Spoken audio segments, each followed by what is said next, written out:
fellowship and in school and everywhere else. They're my soul sisters, guys. Anyway, yeah, so today I thought to bring these guys over in light of the lockdown series that we're doing with the whole coronavirus thing. And today we'll just be talking about, first of all, like fellowship, like the importance of having fellowship, because we've been fellowshipping to, how many years? Is it 3 or 2? 3 years. Yeah, 3 years, like every single day, like we meet together and pray, and like this is like, you know, we're breaking away because of the whole corona thing, but we just wanted to like enlighten people before we break away and tell you guys the importance of having that in your own university or at home and stuff. And then we'll also speak about how the whole change of the corona thing is affecting them and how they're going about it and how they can encourage you guys. So first of all, guys, I'm gonna do this almost like an interview thing, which is so icky. Please excuse the awkward moments if ever there is any. But like, let me act as an interviewer and be like, what's the importance of fellowship for you guys? Like, ready? If you can tell us, like, why is fellowship so important? I think first of all, because like it's like a command, right? Yeah. So it's not like you have a choice. You have to gather with believers to be able to be built up. And sometimes there are some things that you don't see that like the other Christians in the group might see, and this has happened with me a lot. And whenever you gather, you encourage each other in the faith, because like it's pretty easy with, especially with college life, to like fall away. So encouraging each other in the faith, like rebuking each other when with love, rebuking each other with love. And also praying for one another. That's been very, very crucial. Whenever we gather, it's like the main reason is to pray, right? Yeah, I think it's just basically good to have like sisters. This is not only for girls, just because we're all girls here, but it's good. There's actually a guy behind the camera, so it's good to have like sisters and brothers who can carry you in prayer, who you can talk to about, you know, these kind of things and remain grounded in the faith. Otherwise, you know, if you're not keeping a good company, then you're likely to like, you know, fall away and stuff. So like, how has this been beneficial to somebody, Tina? Yeah, so for me, I joined them this year. So Last year. Yeah, last year. I mean, like this academic year. So it's been school can be really Fundamental. It's so fundamental to have this strong foundation and to know that there is this strong place, that strong and safe place that we can run to. Yeah. So yeah, that's how it's. I don't know. It's just such an important part of my day. Our gathering. Like you can't imagine missing. Yeah. So yeah, it's become a very important part of my day. Say like how do you recommend like people do fellowship in their schools? Like if somebody wants to start up, like we're telling you guys like, oh yeah, keep fellowship, but I'm sure you're wondering, how do you start that? Like how do you do it? How do you go about it? I think.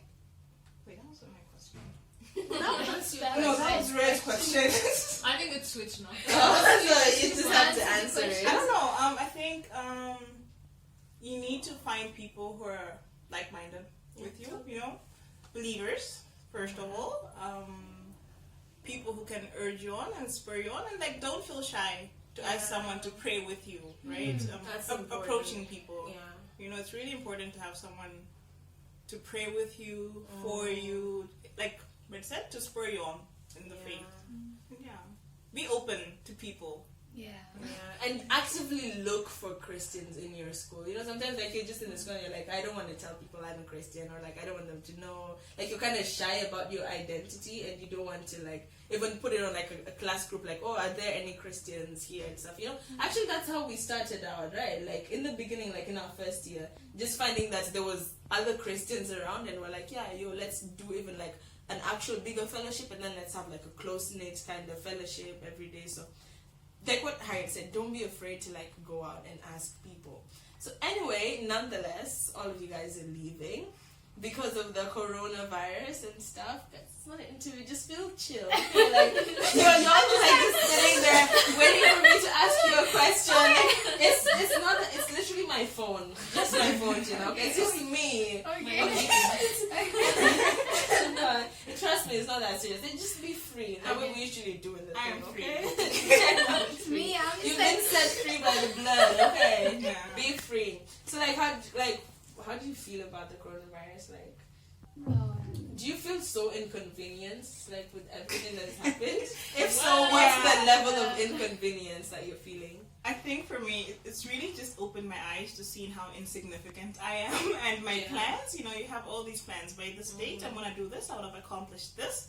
But it's like, no, God is like sovereign overall. He's in charge of everything, right? And it really, really showed me that, like, all my planning, like, is really for nothing. Yeah. And to really redeem the time, because your days are numbered. That's true. Not only in terms of like death, but also like you never know how long. We never would have guessed like we'll just have to leave just like this. Yeah. And actually, you know, at the beginning of January, we were all like, because we knew that eventually we were gonna say bye to each other. So we're like, oh, let's start saying bye. We're gonna leave in May. Let's start saying bye to each other. Then Harriet was like, no, it's fine. We have time. We'll say bye to each other in May. And then Corona happened, and we're literally saying bye to each other tonight. You know, that's like crazy. So you never know what's coming your way. So again, I think it's just like make use of every opportunity you have. The friends around you, like just, you know, be like that close knit. What other inconveniences are you guys facing? I don't know if this is an inconvenience, but yeah, when things are not in our control, you know, you can just be very flustered. And as Harriet What said, does flustered mean? I don't know. Flustered Somebody is else just said out it. of control, Out of control. and frustrated. Yeah. Bothered. Yeah. Bothered. It means bothered. Yeah. So as Harriet said, so I had so many plans, right?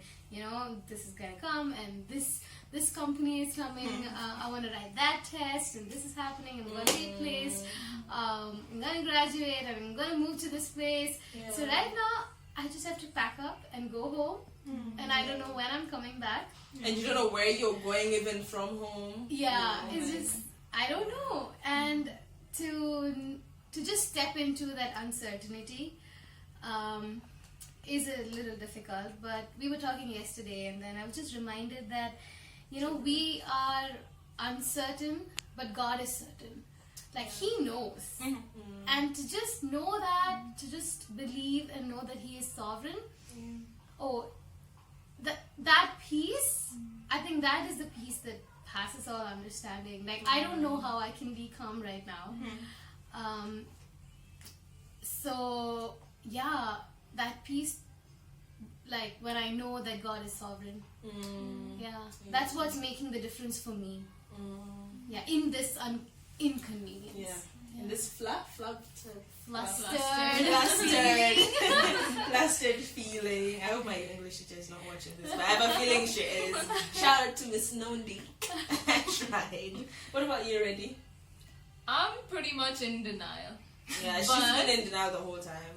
But the thing is, like, why I'm that way is because this whole thing, like having to say goodbye and stuff, it makes you face hard realities, right?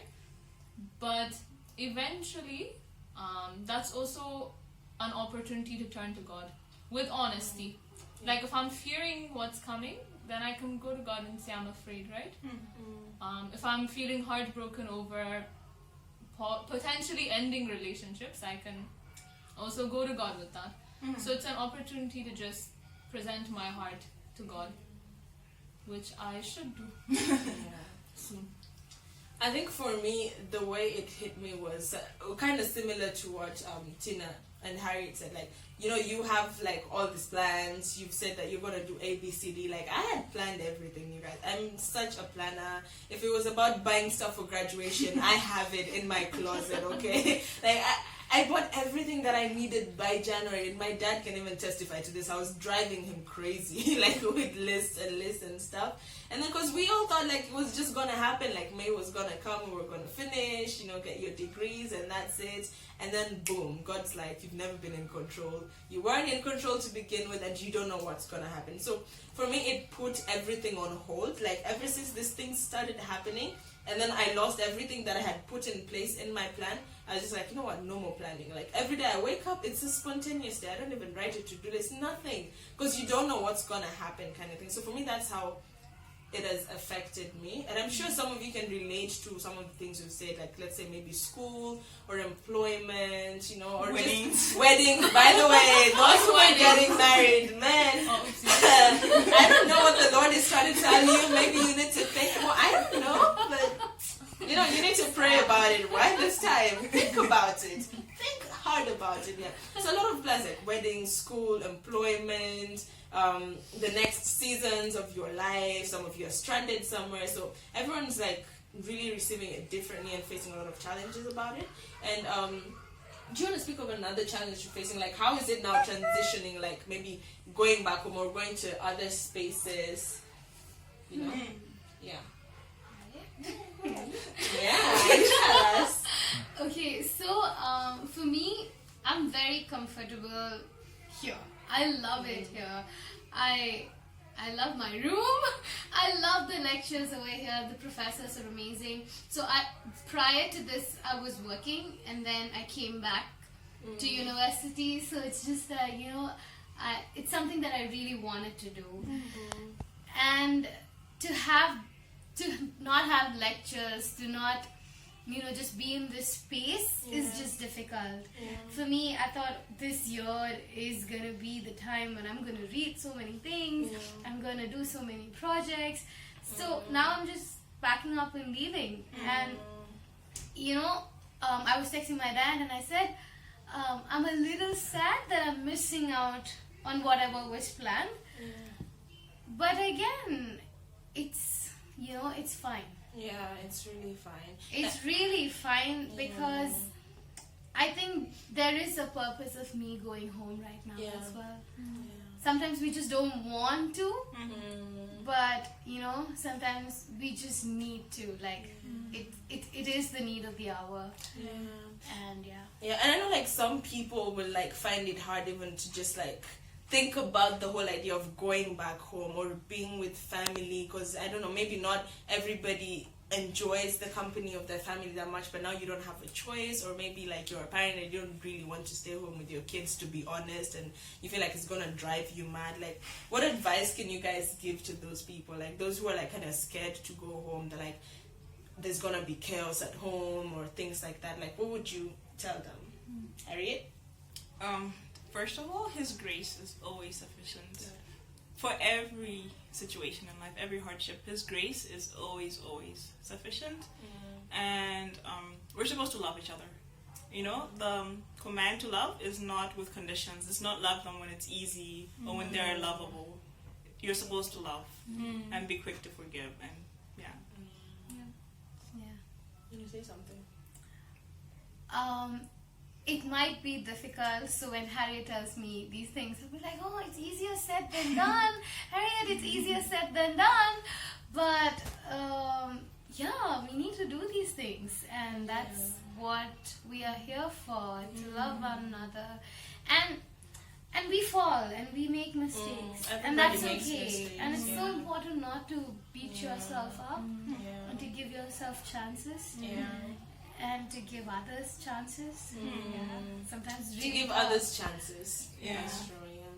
I think honestly the most important thing to do, if you're like really fearing going home or like, you know, just being in that atmosphere that you're not used to, like I would encourage you to pray about it even before the day you leave. Absolutely. Even if you're going to like fast, just pray about it and ask God to go before you, because like what Harry was saying, we have to love these people. Like these are part of our families. We don't have a choice, and you never know why you're being sent back home. You know, everything has a reason, and like again, there's grace for every season. There's grace for everything. If you just pray about it, and even ask your friends, the Christian community around you, to keep you in prayer, to lift your family up in prayer, to just battle with you in prayer, because that's the only way that everything can be fine. And if you feel like even while at home you'll find it hard to see every day as it passes, look for something that you love to do, even if it's a hobby. And I was just sharing with Tina at breakfast today, we were like, you know, one of the things people can do is maybe, I don't know, start like a blogging kind of initiative, or do like a day-to-day activity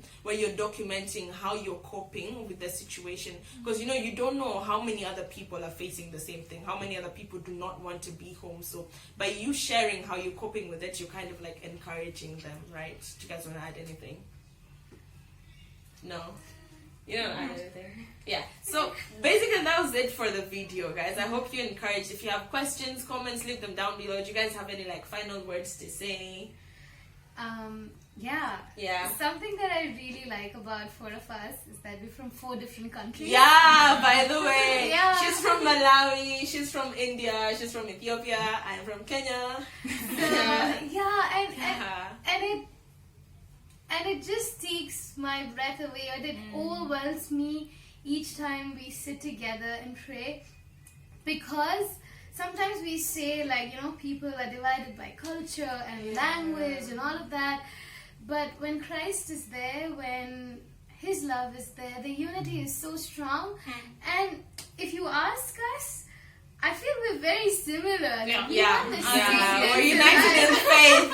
We're united in Christ. Yeah, we are united in Christ, and that breaks all the boundaries, and that breaks I don't know, a lot of things, and it just brings a lot of love and acceptance and togetherness. So in Christ, everything is very different and countercultural and counterintuitive, and that's been a learning for me. And it's so beautiful to experience this, and it really the verse that every tongue and every tribe and every nation will praise His name is so true. Praise God, and like it's really encouraging. Honestly, like what I can say is that if I feel like if I didn't have this kind of Christian community around me, if I didn't have like these girls around me, like we're praying together and every time, it wouldn't even be easy for me to do something like YouTube, you know, because sometimes you get tired, you get worn out, you just need people who can constantly lift you up in prayer or encourage you. So that kind of community is really good. There's this verse you like saying, I think 2 is better than 1. Like with one verse, I don't know, just say it. Just repeat it. 2 is better. Yeah, what is it?